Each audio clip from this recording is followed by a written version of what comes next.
Hello बच्चों, इस प्रश्न को पढ़ते हैं। निम्नलिखित में से कौन से कथन सही हैं?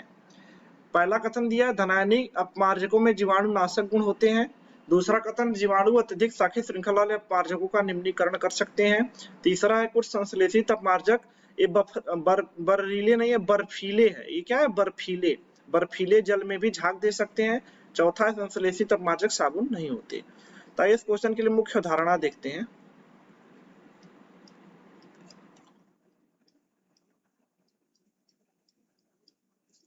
तो इसके लिए आपको अपमार्जक के बारे में पता होना चाहिए।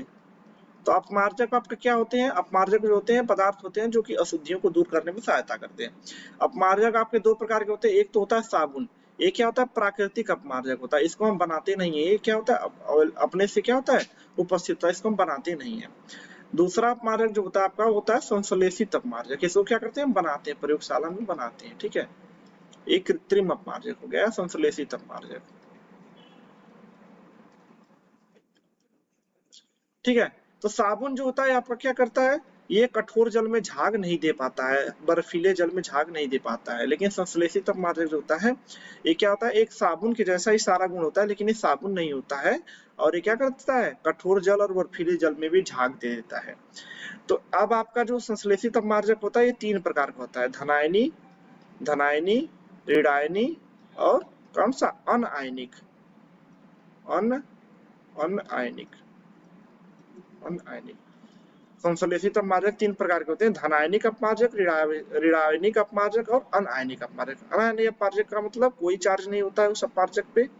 ऋणायनिक का मतलब ऋण चार्ज होता है और धनायनिक का मतलब धन चार्ज होता है। ठीक है, तो यहाँ पे पहला कथन दिया कि धनायनिक अपमार्जकों में जीवाणुनाशक गुण होते हैं। ये बात बिल्कुल सही है। धनायनिक अपमार्जक जो होता है उसमें क्या होते हैं? अपमार्जक गुण होते हैं। अपमार्जक गुण उसमें होते हैं।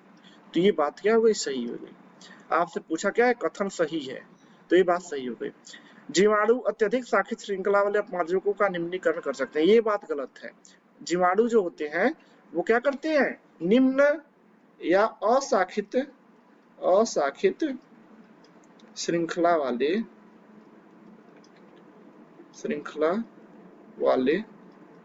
अपमार्जक का क्या करते हैं? निम्नीकरण करते हैं।